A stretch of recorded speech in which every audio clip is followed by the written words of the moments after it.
Hey, bonjour tout le monde, j'espère que vous allez bien, bienvenue dans une nouvelle vidéo dédiée à RabbitMQ. Dans cette 16e vidéo dédiée à RabbitMQ, on va s'intéresser à un upgrade de cluster. Alors, petite mise en garde auparavant, on va faire un upgrade depuis une version supérieure à la 3.8, c'est-à-dire qu'il y a des choses qui sont facilitées, et notamment la queue quorum, c'est ce que nous allons utiliser. Alors n'hésitez pas à vous abonner pour ne pas manquer les prochaines vidéos, cliquez sur rejoindre si vous voulez soutenir mon travail, soutenir la chaîne, parlez-en autour de vous, mettez des pouces bleus, partagez sur les réseaux sociaux, etc. Alors là, on a un cluster RabbitMQ. Ce qu'on va faire, c'est qu'on va lui créer une queue quorum. On n'a pas encore vu les queues quorum, mais on les verra en même temps avec le mirroring pour bien comprendre la différence entre les deux. Donc ce qu'on va faire, on va créer une queue quorum. Donc on va l'appeler Q1 et on va lui donner un type quorum comme ceci. Voilà. On l'ajoute. Et là, vous voyez qu'ici, on a, si on survole, comme on l'avait déjà vu précédemment, on voit les followers. Donc les nœuds qui sont suiveurs, on va dire, c'est qui sont slave ou qui sont suiveurs, ce sont RMQ2 et RMQ3. Et donc le nœud principal, c'est le nœud Q1.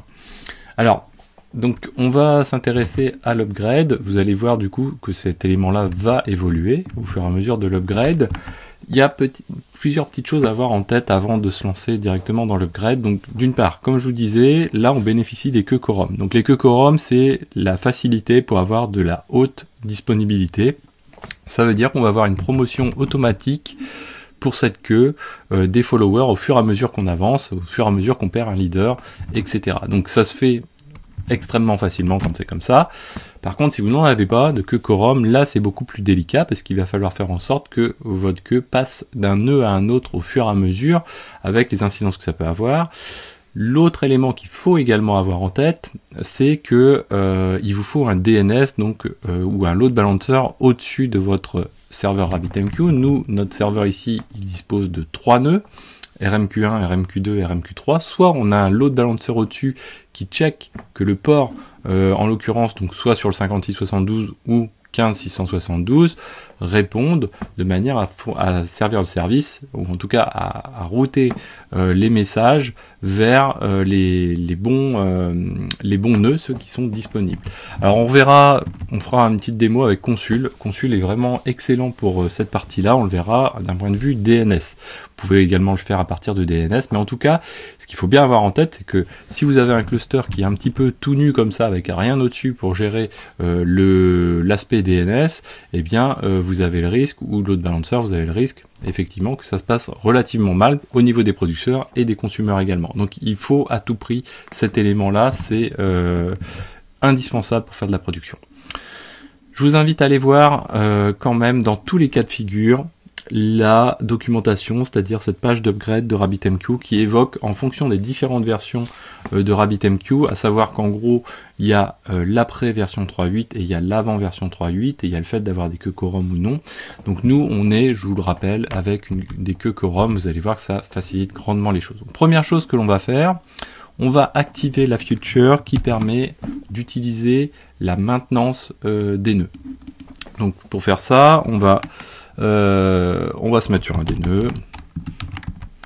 On va faire un hop, ici, on va l'installer, pardon, hop, voilà. Alors je sais pas s'il est installé par défaut ou pas, ce serait une très bonne question. Je préfère toujours l'activer, mais peut-être que sur les versions récentes de RabbitMQ, il est peut-être déjà activé ce plugin de maintenance. Hop. Alors l'intérêt du plugin de maintenance, c'est quoi? L'intérêt du plugin de maintenance, ça va être la possibilité de sortir proprement, je dirais, un nœud du cluster, faire en sorte qu'il n'ait plus de connexion client dessus. Et ça, c'est assez pratique. C'est-à-dire que si on se rend si on fait un RabbitMQ CTL cluster status comme ceci, hop, voilà, si on se met un peu plus gros comme ça, si on remonte, on voit qu'ici on n'a aucun nœud en maintenance. C'est ce plugin de maintenance qui va permettre de passer ces nœuds en maintenance et d'informer les clients du fait de la maintenance. Donc ça, premier élément. Donc nous, première chose, on va s'intéresser à upgrader RabbitMQ1. Attention, vous voyez qu'ici, moi je tape sur une IP spécifique qui est celle du RabbitMQ1. Ça veut dire que pendant l'upgrade, je vais être un petit peu en masqué, c'est-à-dire que je n'aurai pas accès à l'interface graphique. Je peux me rendre sur un des autres nœuds de manière à faire en sorte de pouvoir ne pas perdre l'élément. Donc je peux me rendre par exemple sur le nœud numéro 50 par exemple. Voilà, comme ceci. Et derrière, voilà. Donc je vérifie juste l'IP. Non, c'est le 48. Donc vous voyez, donc du coup quand je vais faire le, donc je suis sur le 49 ici, donc je ne devrais pas avoir de souci quand je vais faire au moins celui-ci. Donc là j'active ma maintenance.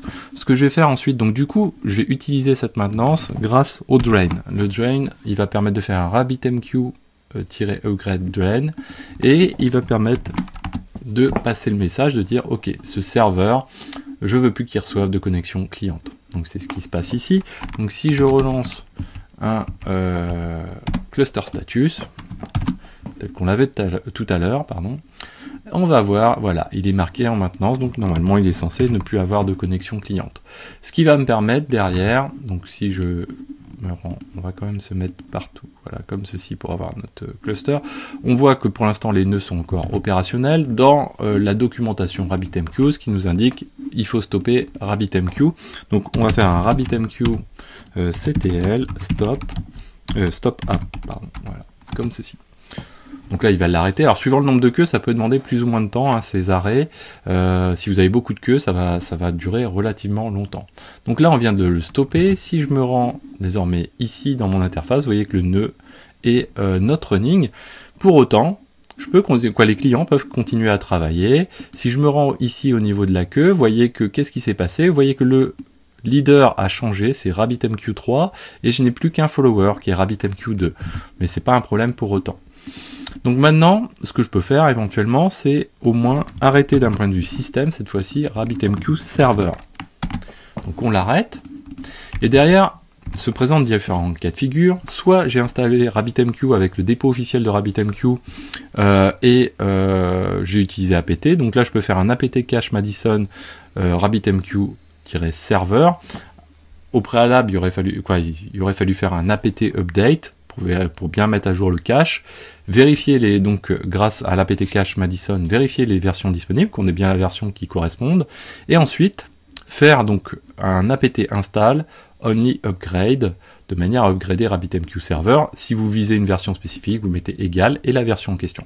Moi, dans mon cas de figure, je ne l'ai pas installé de cette manière-ci, je l'ai installé grâce au .deb, donc je vais simplement retélécharger un .deb. Donc je le télécharge. Alors d'ailleurs, on peut le faire aussi sur les autres serveurs, comme ça ce sera fait. Et donc là, maintenant, je vais faire un dpkg-i de notre RabbitMQ 3.10. Donc on va passer en 3.10, c'est parti. On était, donc si on regarde ici, en 3.9.13. Donc là, il va faire la petite installation. Une fois que ça c'est terminé, qu'est-ce qu'on va faire? On va start et on va lever la maintenance. Donc avec l'installation, hein, à chaque fois, il procède au fait de relancer le RabbitMQ server. Donc là, il vient de terminer. On va repasser donc en Start App. Normalement, il le fait systématiquement. Start App de cette manière-ci. On va faire un RabbitMQ Upgrade Revive. Comme ceci. Ce qui assure qu'on sorte de la maintenance. Et si je refais un RabbitMQ Cluster Status, je vérifie l'état de mon serveur. Et là, il n'est plus en maintenance. Donc même si on vérifie ici, vous voyez, on a les versions, hein, et on voit bien qu'on est en 3.10.7. Si je regarde sur mon interface graphique, ici, qu'est-ce qui se passe? Alors on peut vérifier d'abord ici, voilà, mon nœud est bien revenu dedans, dans le cluster, et ma queue en question a désormais le RabbitMQ3 comme leader, toujours, mais j'ai maintenant 2 followers. Donc je vais pouvoir enchaîner de cette manière-ci, hein, du coup. Donc là, on va pouvoir faire la même chose, donc on va faire un RabbitMQ upgrade drain, pardon, voilà, comme ceci. Ensuite, on va faire un RabbitMQ CTL stop app, comme ceci. Donc là, il le stoppe. Ensuite, on a dit qu'on faisait un... Alors, on va attendre 2 secondes. Un systemctl stop RabbitMQ-server, comme ceci. Ensuite, on procède donc à l'installation. Donc ça prend quelques secondes d'arrêter le serveur. On va procéder à l'installation dpkg-i de RabbitMQ 3.10.7.1. Voilà, donc c'est parti. Normalement, il y a le start, il le fait de lui-même, mais c'est pas un souci, on va quand même le faire, le start app. Donc on attend un petit peu, on va faire le start app, pour s'assurer que c'est bon, ça prend pas de risque de le faire. Et on va faire le revive, donc upgrade, revive ici. Ok. Donc là, on vient de terminer, on va procéder au suivant du coup. Donc on va faire un RabbitMQ upgrade drain. Voilà. On va faire ensuite un RabbitMQ ctl stop app. On va ensuite donc procéder à systemctl stop RabbitMQ-server. Voilà. Et alors ce que j'ai pas mentionné, c'est que là on met à jour uniquement RabbitMQ. Souvenez-vous, à l'installation, on a installé Erlang, notamment Erlang Nox. Il faut procéder aussi aux upgrades et en profiter, donc dans le cas de figure qu'on est en train de réaliser, en profiter pour réaliser l'upgrade de Erlang de manière à maintenir la version du langage en question, quoi. Donc on passe à RabbitMQ 3.10.7.1. Ensuite on va starter. Voilà, on a presque fini. Hop, on va faire un start ici. Hop, voilà. Et on va faire un revive de la même manière. Comme ceci. Et donc là, si on vérifie, on a terminé. Donc je vais juste rafraîchir la page qui n'est pas à jour. 3.10.7, on est à jour. Voilà. Donc on a terminé, on a fait notre upgrade. Prenez bien les précautions que j'ai mentionnées. N'hésitez pas à partager cette vidéo, à en parler autour de vous, à cliquer sur rejoindre si vous voulez soutenir mon travail. Et moi, je vous dis à très bientôt sur Xavki.